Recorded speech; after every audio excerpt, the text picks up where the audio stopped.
सागर के भीतर बाजार में बाजार लूट रहा हो और लूटने वाला भी प्रसन्न हो और लूटने वाला भी, तो सुनने में थोड़ा अजीब ज़रूर महसूस होगा और आप भी सोच में पड़ जाएंगे आखिर ऐसा मांजरा क्या है।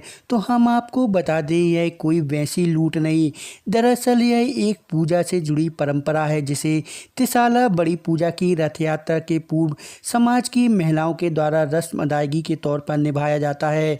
यह पूजा महामारी से लोग सुरक्षित रहें, स्वास्थ्य कामना के उद्देश्य से होती है, जिससे माता की आराधना कर सुख समृद्धि और खुशहाली की कामना की जाती। इस पूजन के पहले अलग अलग रस्मों को भी पूरा किया जाता, जिसको पूजन करने वाले लोग सभी उत्साहित होकर पूरे श्रद्धा भाव से हर्षोल्लास के भाव के साथ करते हैं। उसी कड़ी में बाजार लूट में आने वाली सामग्री का उपयोग माता रानी के प्रसादी भंडारे के लिए होता है, जिसमें सभी लोग बिना किसी रोक टोक के अपना सहयोग देते हैं। आज बाजार लूटने का आयोजन कर रहे हैं हम लोग, बाजार लूटते हैंगे। और शुरू से ये पूजा चली आई है, 184 साल से चल रही है जी रिवाज है, लेकिन हमने अपनी होश में 70 साल से हम देखते आ रहे हैं और करते आ रहे हैंगे। तो पहले सबसे चारों तरफ भी नाका बांधते हैं, धार छोड़ने जाते हैं चारों तरफ, और फिर बाद में सबसे भीकी लेते हैंगे, एक भीख टाइप की, तो उससे सब इकट्ठा करके हम लोग गुजिया बनाते हैंगे। तो जिसके जितने बच्चे रहते सब बच्चों के हिसाब से 20-20 गुजिया बनाते हैं, थाली में सबकी थालियाँ भरी जाती हैंगी। और फिर दूसरे दिन आप बाज़ार लूटते हैंगे, दुकान जाके जितना जिससे बनता है तो अपने हाथ से उठा के अपनी थैली में भर लेते हैंगे। फिर बाद में 3 दिन के बाद बड़ी पूजा का रथ निकलता, रथ यात्रा निकलती हैगी, उसमें हवन पूजन वगैरह सब कुछ होता है, सब इकट्ठे सम्मिलित होते हैंगे। ऐसे ही पूजा में यही जानते हैं कि भैया ये अपन पूजा करते हैं, ये सबके लिए मतलब अच्छी होती है।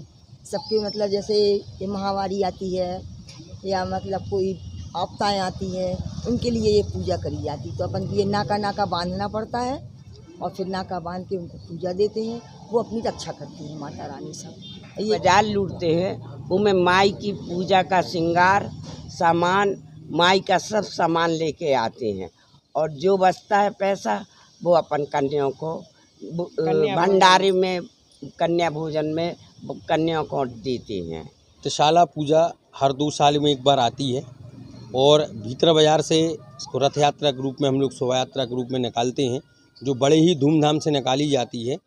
इसका महत्व ये है कि 184 वर्ष पूर्व किसी एक महिला के लिए सपने में जब एक बीमारी चल रही थी, जैसे अभी अपन ताज़ा देखें तो कोरोना काल में, तो ऐसी एक महामारी आई थी।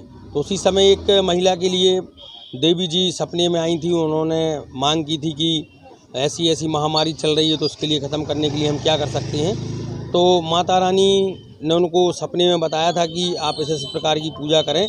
तो जैसे त्रिशाला पूजा के 10 दिन पूर्व धार छोड़ते हैं, जो सागर शहर के नाकों को बांधते हैं। 5 दिन में 7 धार छोड़ी जाती हैं महिलाओं द्वारा, जो भीतर बाजार की नवाश्रत महिलाएं हैं उनके द्वारा। और धार छोड़ने के बाद प्रसाद चढ़ाया जाता है, शीतला माता देवी के लिए भोग लगाया जाता है। इसके बाद भीकी के रूप में जो रिश्तेदार होते हैं लोकल में, उनके यहाँ जाके भीकी मांगी जाती है। भीकी के रूप में हम लोगों को उसमें गेहूँ या आटा या मैदा और कुछ पैसे मिलते हैं। इन सामग्री के माध्यम से पूजा की सामग्री तैयार की जाती है, और पूजा के 4 दिन पहले से रात्रि में महिलाओं द्वारा जो मिले पैसे होते हैं उनसे गुजिया बनाई जाती है। और घर में जितने भी पुरुष होते हैं उन प्रत्येक पुरुष के लिए 20 गुजिया बनाई जाती है, और प्रत्येक पुरुष की थाली 20 गुजिया से भरकर वो 5-5 गुजिया अपनी माँ को या बुआ को या दादी जो भी उनके घर में रहता है उनके लिए ओली भर के देते हैं। और उसके बाद जो 15 गुजिया बचती हैं वह रथ निकलने के पहले तक खाकर ख़त्म करना पड़ती हैं। और इसके बाद पूजा निकलने के 2 दिन पहले महिलाओं द्वारा बाज़ार को लूटा जाता है। बाज़ार लूटने में जो सामग्री मिलती है उस सामग्री से माता रानी का भोग बनाया जाता है और उनके लिए भोग लगाया जाता है। इसके बाद फिर जब रथ निकलता है, रथ निकलने के पहले हवन पूजन होता है। इसके बाद रथ निकाला जाता है। रथ में पंडा द्वारा जगह जगह नींबू का उतारा होता है और मरई माता का खप्पड़ साथ में चलता है।